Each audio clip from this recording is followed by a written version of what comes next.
Ariadna Montiel Reyes para dar respuesta a esta primera ronda de preguntas.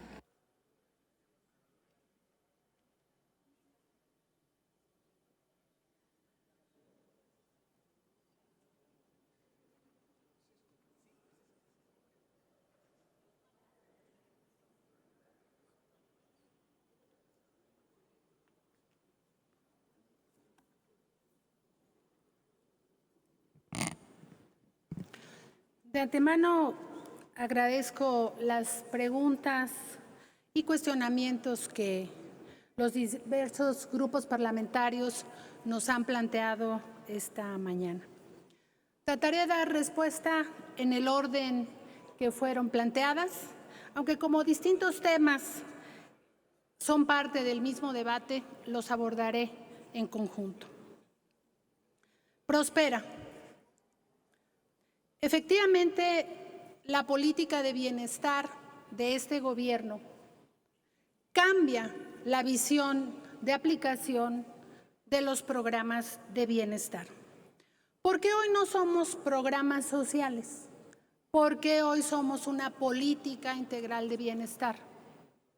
Porque nosotros consideramos que el bienestar es integral. No coincidimos con las mediciones individuales de carencias una por una. Tenemos una gran diferencia sobre la mecánica de la evaluación. Para nosotros, la mejor evaluación es la del pueblo. El criterio de primero los pobres es un principio y una convicción que se basa en una visión integral, como ya lo he dicho, en una política de austeridad y también y centralmente, como lo ha dicho nuestro presidente, de combate a la corrupción, porque el problema en México es la mala distribución de la riqueza. Por ello, nosotros no tenemos una política de bienestar, de transferencias condicionadas como lo era Prospera. Si hablamos de un uso electoral de los programas, ahí está el nombre de Prospera, que operaba con una gran opacidad a través de sus vocales. Hoy la política de bienestar opera y trabaja a través de un grupo de servidores públicos sujetos a la ley de responsabilidades. El programa de Prospera no es verdad que combatía la pobreza, porque solo les recuerdo que el viejo régimen nos dejó más de 50 millones de pobres. Y de esos, hoy no se hacen cargo. Nosotros estamos trabajando con un enfoque de derechos. Los programas tienden a la universalidad. No son universales todos los programas. Ustedes como senadores deben saber, porque aquí aprobaron la reforma constitucional del 4º artículo de la Constitución mexicana, donde establecimos los derechos universales a la pensión de adultos mayores, a la pensión para personas con discapacidad hasta los 18 años, la pensión, la beca universal para los estudiantes de educación media superior. Vamos caminando hacia la universalidad. Hay una discusión en el mundo sobre el ingreso básico, que se abrió esta discusión durante la pandemia. Nosotros hemos planteado una política de bienestar que genera un ingreso mínimo para las familias más pobres. Estamos consolidando un Estado que hoy se hace cargo de las desigualdades y las combate de frente. Estamos eliminando la burocracia para destinarlo al subsidio directo a los beneficiarios. La prioridad son los pueblos indígenas. Trabajamos en una estrategia transversal.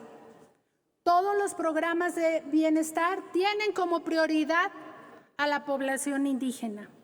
Hoy, 3.6 millones de ellos que viven en municipios con mayor presencia indígena cuentan con un ingreso que les ha permitido afrontar la pandemia. Y hay algo muy importante. La política de bienestar se realiza de manera directa y sin intermediarios. Es decir, sí, efectivamente, eliminamos todos aquellos programas del campo que lo único que hacían era engordar las bolsas de los dirigentes campesinos, aprovechándose de la pobreza del medio rural. Tenemos una gran convicción por las transferencias no condicionadas. Quien estaba en deuda con el pueblo era el gobierno. Hoy trabajamos con los beneficiarios y derechohabientes de estos programas con la confianza ciudadana. El pueblo es honesto, el pueblo es bueno. Por eso hoy tenemos una política, insisto, de transferencias no condicionadas. Estamos orgullosos de ello, porque es lo justo y lo correcto. Trabajamos con reglas de operación claras. Insisto, están publicadas todas y cada una en el Diario Oficial de la Federación. Pero para poder atender las dudas de todas y todos los senadores, respecto a estas reglas de operación, haremos entrega al presidente de la mesa directiva de un archivo electrónico que contiene todas las reglas de operación de todos los programas y también contiene la liga para la consulta del Padrón Único de Beneficiarios. Tenemos una estrategia muy clara. Cuando nosotros llegamos al gobierno, Prospera tenía un componente alimentario de 1.7 millones de beneficiarios. Hoy estamos llegando a 3.6 millones de familias de la zona indígena, pero también estamos llegando a 25 millones de familias, las más pobres de México. Y estamos llegando con el programa Sembrando Vida a reconstruir el tejido social y a cambiar la política hacia el campo. Hoy, como lo han dicho aquí algunos senadores, nosotros no compartimos que mientras el gobierno era corrupto, le decían al campesino que era flojo. Hoy estamos apostando por ellos y nos han demostrado que trabajan y sostienen el programa de reforestación más grande del mundo.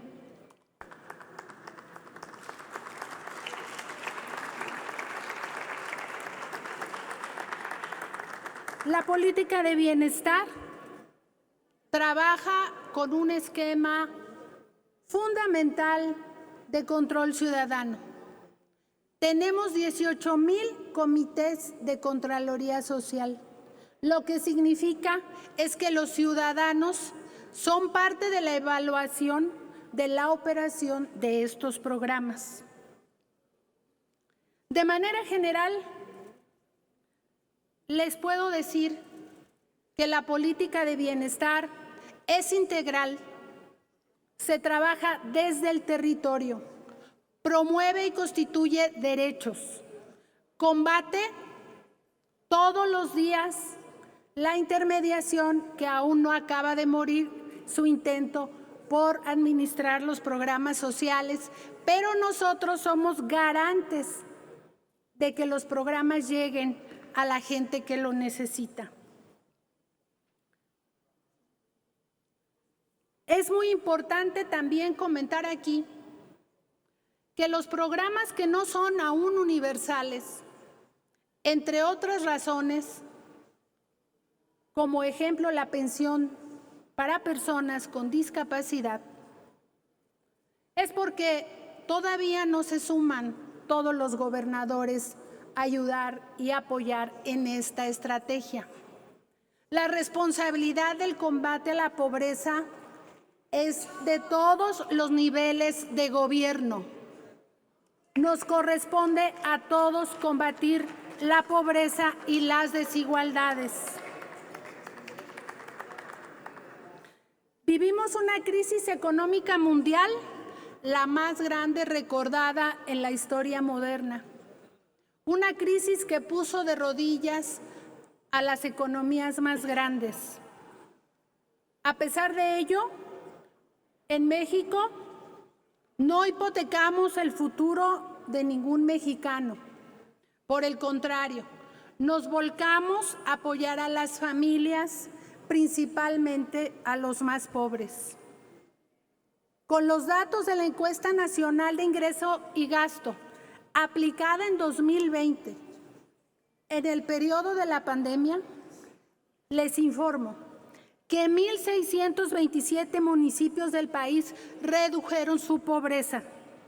1,425 de ellos redujeron la pobreza extrema.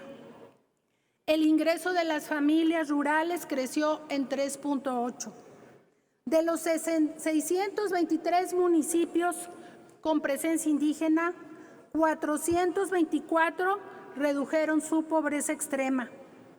Por primera vez, el gobierno se redujo sus salarios y nadie debe ganar más que el presidente. No tuvimos en ningún momento recortes a la inversión social, a la salud o a la educación. Por el contrario, no hubo endeudamiento, como ya lo hemos dicho, como en otras épocas, con procesos sanitarios menos críticos como el que vivimos. Algo muy importante, la política económica también es una política de bienestar. El peso se ha mantenido fuerte y hoy se mantiene en las monedas que tienen mayor fortaleza y estabilidad, y así lo dice el Fondo Monetario Internacional, a los que muchos apelan porque no coinciden con nuestra visión de proyecto. Aun ellos establecen que nuestra moneda es más fuerte, es de las más fuertes del mundo. Se mejoró el ingreso de las familias y se están recuperando los empleos al nivel de prepandemia. Se aplica una política de subsidios a los energéticos para mitigar el impacto inflacionario. Esto apoya directamente a las familias. Este gobierno no busca controlar a los pobres. Lo que busca es una dimensión justa y construir derechos para ellos. Eso se quedó en el pasado. El combate a la pobreza debe ser una tarea de todos los días. También decirles que el trabajo de nuestros compañeros y compañeras de la Secretaría de Bienestar, que se realiza visitando todos los rincones del país, nos permite alcanzar los programas universales. Hemos cambiado nuestros métodos para mejorar la atención de nuestros beneficiarios. Hoy, nosotros en ningún programa social tenemos recursos para la promoción de los programas. Los programas hablan por sí solos y coadyuvamos con los mecanismos que tenemos al alcance, y hoy tenemos un registro permanente de las personas adultas mayores. Para nosotros es muy importante comentar también que la pensión para personas con discapacidad sí tiene un mecanismo de evaluación de la discapacidad. Estamos de acuerdo que exista un certificado de discapacidad. Estamos trabajando con la Secretaría de Salud en una norma oficial mexicana para que cualquier médico pueda emitir este certificado. Mientras tanto, aplicamos el cuestionario de las preguntas de Washington, que es como lo establece la Convención de Naciones Unidas para las personas con discapacidad, que mide de una manera rápida pero eficiente la funcionalidad y el grado de discapacidad. Estamos trabajando para que exista una norma oficial mexicana. Es muy importante también comentar que el programa de discapacidad, para que no haya confusiones, insisto, aún no es universal. Nada nos daría más gusto que lo fuera, pero no me voy a cansar de visitar a los gobernadores y gobernadoras que aún no han dispuesto recursos para ello.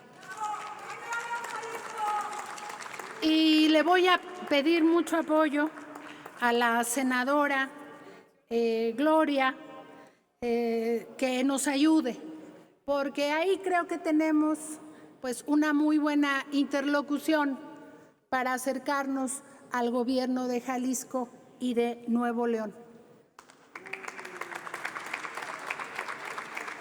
con quien hemos hablado, y el gobierno de Nuevo León ha firmado el convenio marco. Yo creo que el gobernador tiene mucha disposición.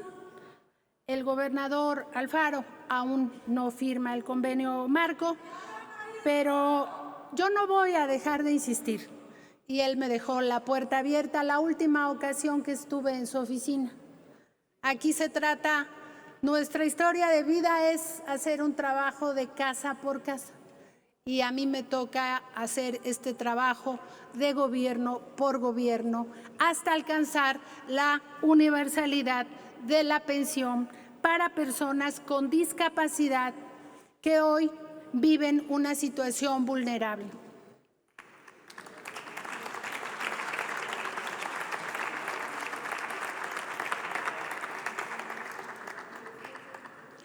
Voy a poner en contexto lo que se hacía en el pasado. A lo largo de 12 años, la pensión de adulto mayor creció 160 pesos. En el 2007, este programa fue creado por ese gobierno, por el gobierno que entonces estaba. Y la pensión se estableció en 500 pesos mensuales, 1,000 pesos bimestrales. Ese sexenio concluyó con 1,000 pesos bimestrales para los adultos mayores. Inició el padrón con 1 millón de personas, excluían a los jubilados y a los pensionados. Y solamente se atendía a las personas de las localidades de menos de 2,500 habitantes. Así concluyó todo ese sexenio. Llegó el siguiente sexenio y solo se incrementaron 160 pesos. Nosotros en este gobierno, en 4 años hemos incrementado 2,950 pesos la pensión de los adultos mayores. Nos sentimos muy orgullosos de ello. Los recursos están hipotecados, pero para ellos. No están hipotecados en la deuda pública. Están en el derecho constitucional a su pensión. También decir que la inversión en la pensión de adultos mayores de estos 12 años significa los 2 primeros años y medio de este gobierno de la Cuarta Transformación. Eso es un timbre de orgullo. También decirles e informarles, los jóvenes en el gobierno de México son una prioridad. Hoy ya no se les estigmatiza. 7.1 millones de jóvenes han sido beneficiarios de los programas de bienestar. 2.3 millones de ellos en Jóvenes Construyendo el Futuro, donde reciben 5,250 pesos mensuales como un salario mínimo. Y el 80% de ellos tiene gran posibilidad de mantenerse en el empleo que lo capacitó. También 4.1 millones de jóvenes reciben una beca de educación media superior, que hoy es un derecho constitucional para ellos. También más de 400,000 jóvenes universitarios reciben una beca para sus estudios. ¿Quiénes son ellos? Los más pobres. Y también se ha creado un sistema de universidades, las universidades Benito Juárez, que están localizadas en los lugares más recónditos del país, en donde no llegaba la educación y donde no llegaba la salud, y que hoy se están constituyendo universidades para poder equilibrar la falta de especialistas y médicos que el régimen pasado se dedicó a mercantilizar. Ahí está lo que hemos hecho por los jóvenes. Y el 50% de los derechohabientes y beneficiarios son mujeres. Tenemos una gran inversión para ellas.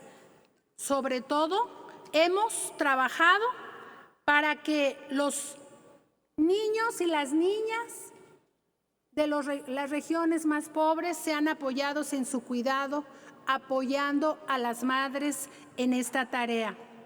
Coincido y hemos trabajado para ello con el liderazgo de la titular de INMujeres sobre el Sistema Nacional de Cuidados. Y aquí también la senadora Malú Micher nos ha hecho llegar sus propuestas legislativas respecto al sistema de cuidados. Estamos convencidos que debemos caminar para allá. Hemos trabajado de la mano de las legisladoras y los legisladores que se han acercado a hacernos este planteamiento. Y vamos a seguir trabajando en ello, insisto, bajo el liderazgo de nuestra compañera Nadine Westman, quien es la titular de INMujeres y que nos ha convocado a una mesa de trabajo con el titular del Seguro Social, el compañero, el maestro Zoé Robledo, y estamos trabajando y creo que vamos a consolidar en este año este avance que hemos tenido.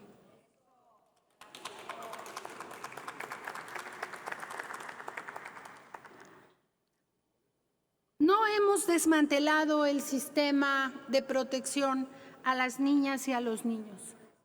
Hoy existen 15,000 centros de cuidado para ellos, de los cuales cerca de 7,000 son lugares de carácter privado. A nosotros nos da mucho gusto que hoy el programa para el bienestar de los niños y niñas, hijos de madres trabajadoras, atienden a los más pobres. Este programa requiere más recursos. Ojalá que la Cámara de Diputados nos coloque más recursos en todos los programas, no solo en ese. Pero hoy nos sentimos muy orgullosos y orgullosas, porque este programa dejó de ser un negocio y pasó a atender a las personas y a los niños más pobres. Los invito a que cada uno de ustedes caminen en su territorio, donde viven los niños seris, donde viven los niños yaquis, donde viven los niños rarámuris, donde viven los niños de la montaña de Guerrero. Yo me siento muy orgullosa, y el gobierno en su conjunto, que hoy estemos apoyando a esos niños.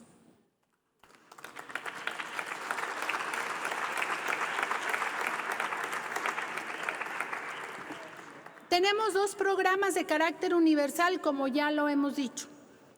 El programa de adultos mayores y la beca universal para estudiantes de media superior. ¿Por qué es universal y por qué no son focalizados?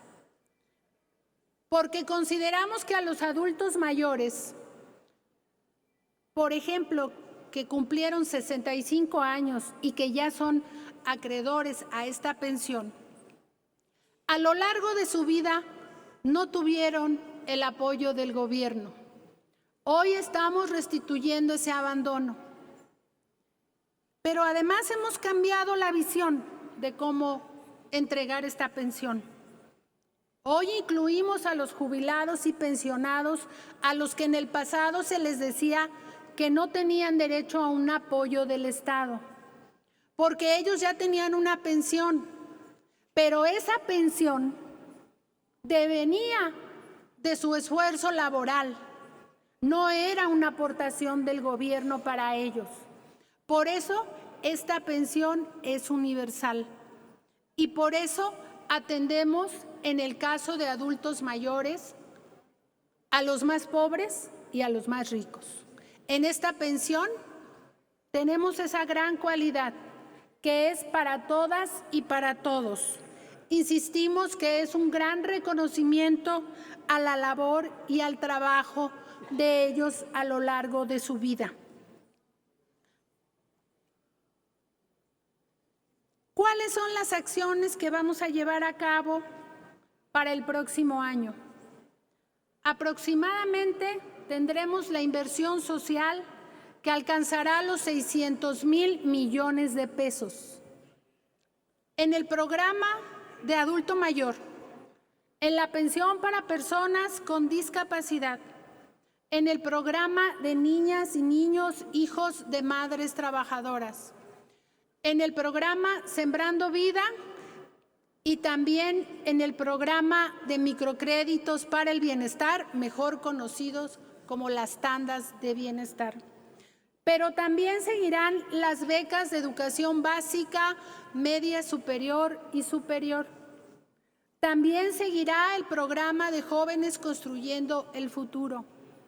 También vamos a continuar con el apoyo a campesinos a través del programa de producción para el bienestar.